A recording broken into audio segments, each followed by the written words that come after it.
Yaman snab na media, ihindi mas nadali mira sukara el desk officer del Police Station 9 na Ayala, conocido como si PO1 Lloyd Basan, después con él pone adentro calabozo el su mismo jefe de la estación, Chief Inspector Karib Muharram ayer tarde.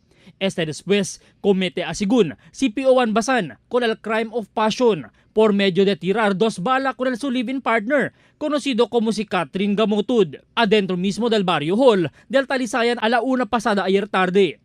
Asigun na investigasyon del PNP, tapri man settle el man live-in partner con el di la problema financial adentro del Barrio Hall de Talisayan, enfrente del di la Barrio Kapitan. Pero no hay tarda, cuando takuntasen de 60,000 de pesos de mujer, para paga con PO1 Basan, insigira siya tira 2 bala con el biktima, ito pa con ester de pecho y bariga. Yung problema nila, it started lang nagkalabuan, parang ayaw na ng babae sa lalaki, hanggang sa, yun nga, umabot pa yan sa impilan natin para hindi palapitin yung si Basan nga.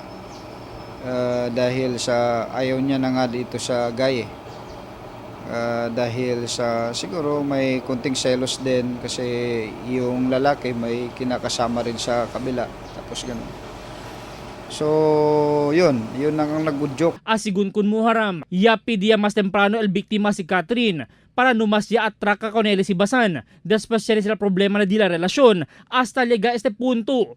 Personalmente el jefe ya habla que bien quiere si Basan con su novia si Catherine. Razón que posible no quiere sila man separtahan. Y ella puede comete con el crimen en frente con el mga opisyales del barrio. Ayaw rin ng lalaki siguro na mahiwalay, kaya sa hantong doon na umabot sa punto na binaril niya. Bibo asigun ta recupera ng ospital al biktima, mientras si Basan el enfrenta kaso de frustrated murder.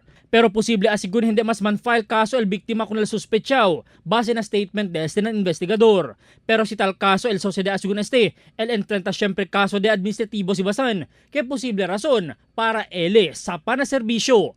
Albert Luna, Dateline Zamboanga. Story 2.